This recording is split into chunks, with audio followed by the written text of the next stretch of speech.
Bien, nous allons donc continuer avec quelques exercices d'application pour appliquer la notion d'intersection et la notion d'union entre deux sous-ensembles. Alors, nous allons utiliser deux exercices bien distincts pour voir ces deux cas différemment. Alors, dans le premier cas, nous avons pris un dé cubique, un dé qui a la forme d'un cube dont les faces sont numérotées de 1 à 6. Cet exemple, il est bien connu. Alors, maintenant, la première des choses, la première question qu'on me pose, quel est l'ensemble E des issues de cette expérience? Alors, l'ensemble E des issues de cette expérience, c'est l'ensemble E égal à 1, 2, 3, 4, 5, 6. C'est-à-dire les faces qui peuvent apparaître. C'est 1, 2, 3, 4, 5, 6. C'est ça. C'est l'ensemble, c'est un ensemble fini, composé de 1, 2, 3, 4, 5, 6. C'est les différentes réponses que je peux obtenir. 2. On note A l'événement obtenir un nombre pair et B l'événement obtenir un nombre supérieur à 3. Alors, la première question, quelles sont les issues qui réalisent l'événement A? L'événement A, on dit obtenir un nombre pair. Alors, je vais le définir. A, c'est 2, 4, 6. Voilà c'est comme A, c'est un sous-ensemble. Je dis à chaque fois quand on parle d'événement, c'est un sous-ensemble. Alors, le sous-ensemble A, c'est 2, 4, 6. Alors, B, obtenir un nombre supérieur à 3. Alors, supérieur à 3, c'est ou égal à 3, c'est 3, 4, 5, 6. Donc, 3, 4, 5, 6. Vous voyez? Vous allez remarquer que A et B sont inclus dans ce grand E. Ils sont dans ce grand E. Voilà, c'est donc des sous-ensembles. Maintenant, on dit A inter B. Inter, ça veut dire des éléments communs des deux. Alors, quels sont les éléments communs des deux? A inter B, ici, c'est 4 et 6. C'est bien clair ici, 4 et 6. Et les éléments A union B, c'est que quand on les rassemble, attention, lorsque je vais rassembler les deux, je n'ai pas le droit d'écrire un élément deux fois.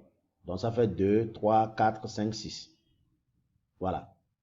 Bon, maintenant on dit calculer la probabilité de chacun d'eux. Alors je vais prendre seulement le nombre d'éléments que chaque sous-ensemble comporte et je fais mes calculs. N'oubliez pas que le grand ensemble, c'est le E qui comporte 6 éléments. Alors, maintenant, la probabilité pour obtenir A. A, c'est 3 éléments, donc ça fait 3 sur 6. Pour obtenir B. B, c'est 4 éléments, donc ça fait 4 sur 6. Pour obtenir A inter B. A inter B, c'est 2 éléments, donc ça fait 2 sur 6.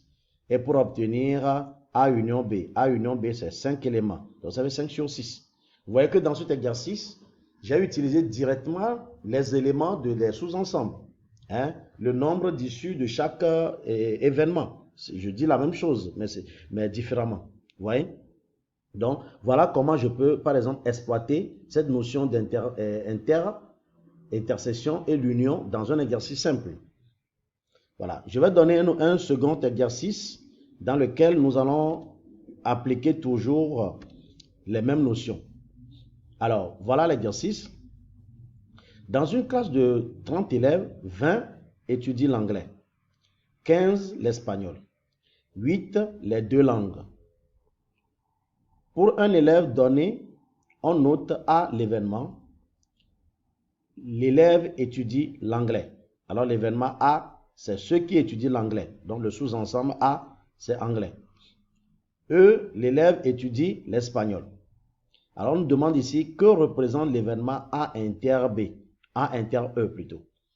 Que représente l'événement A inter E. Donc A inter E, comme le dit l'intersection, c'est des éléments communs de A et E. C'est-à-dire ceux qui utilisent à la fois l'anglais et l'espagnol. Ils utilisent les deux langues en même temps. Vous voyez? Donc A inter E se réalise si l'élève étudie à la fois l'anglais et l'espagnol. C'est ce que ça signifie. La notion d'intersection.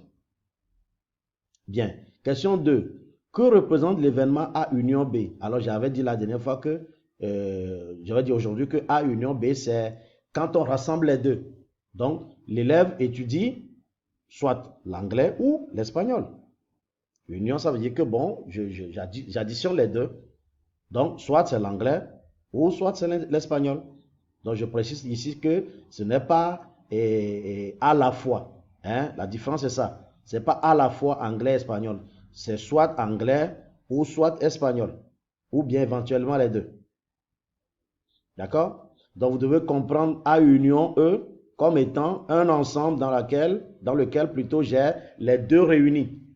Donc, soit il y a des élèves qui étudient anglais, soit il y a des élèves qui étudient espagnol, ou aussi il y a des élèves qui étudient les deux.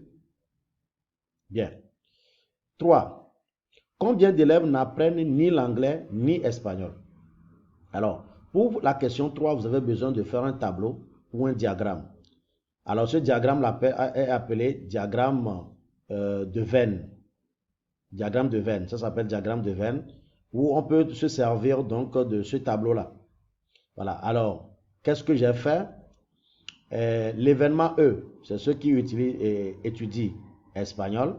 Ils sont 15 total. Et je mets en haut, donc j'ai mis ici E, ceux qui étudient l'espagnol sont E, ils sont 15. Et je vais créer un ensemble E bar. E bar, ça veut dire quoi? E bar, c'est ceux qui n'étudient pas l'espagnol. Vous voyez? Ceux qui n'étudient pas l'espagnol, c'est-à-dire E bar, c'est le contraire de E, l'événement contraire, on a vu ça. Donc E bar, c'est ceux qui n'étudient pas l'espagnol. Alors, j'ai au total 30 élèves. Si j'ai 15 qui étudient l'espagnol, ça veut dire que E bar 15 aussi, des élèves n'étudient pas l'espagnol. Donc, vous comprenez les deux totaux que j'ai mis ici. Bien, je continue. Ça, c'est sur la première ligne, je mets E et E bar. Maintenant, sur la première colonne, je vais mettre aussi l'événement A. Ceux qui étudient l'anglais, A. A, le total de A, c'est combien? 20 élèves qui étudient l'anglais. Vous voyez? Et je vais créer l'ensemble A bar, c'est le contraire de A, ceux qui n'étudient pas l'anglais. Alors, comme le total c'est 30, je fais 20 moins 30, il reste 10. Vous voyez? Très bien. Maintenant que j'ai les totaux, je vais maintenant regarder à l'intérieur qu'est-ce que je peux mettre. Alors, je reviens ici, je sais que 8 élèves étudient les deux langues. Alors, quand je suis dans cette colonne, ça signifie que les élèves étudient à la fois l'anglais et l'espagnol. Alors, ils sont 8. Je le mets. 8, là. Il étudie les deux langues. Quand je suis dans cette case, je suis dans la case où les élèves étudient l'espagnol, mais pas l'anglais. Alors, comment j'obtiens 7? Alors, je fais 15 moins 8. J'obtiens le 7. Vous voyez? Bien, je suis dans cette colonne maintenant. Ceux qui n'étudient pas l'espagnol, ils sont au nombre de 15. Alors que je sais que ceux qui étudient anglais, ils sont à la fois anglais et espagnol, ils sont 8. Alors quand je vais faire le total de ceux qui étudient l'anglais, qui est 20, quand je fais 20 moins 8, je trouve directement ceux qui n'étudient pas l'espagnol, mais étudient l'anglais. Vous voyez un peu?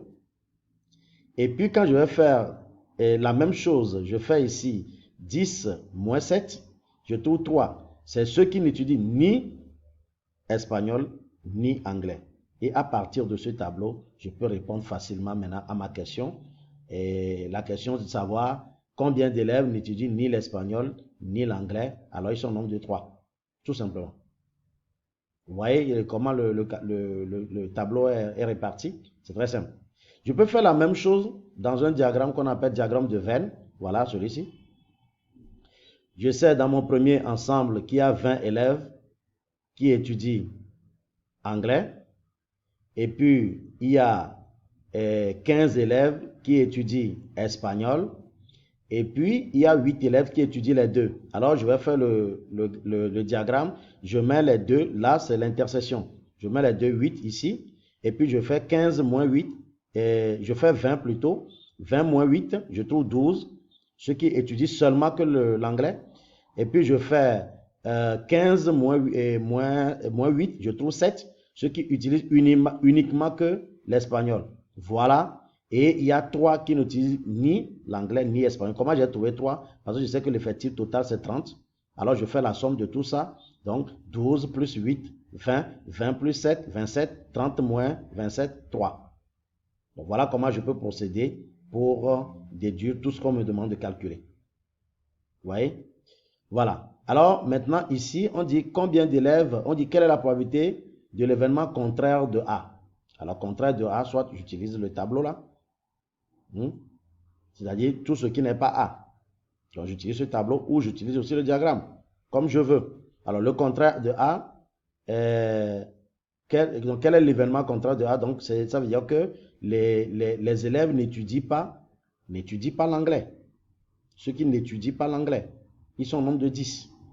Ils n'étudient pas l'anglais au total. D'accord? Je peux le voir ici aussi.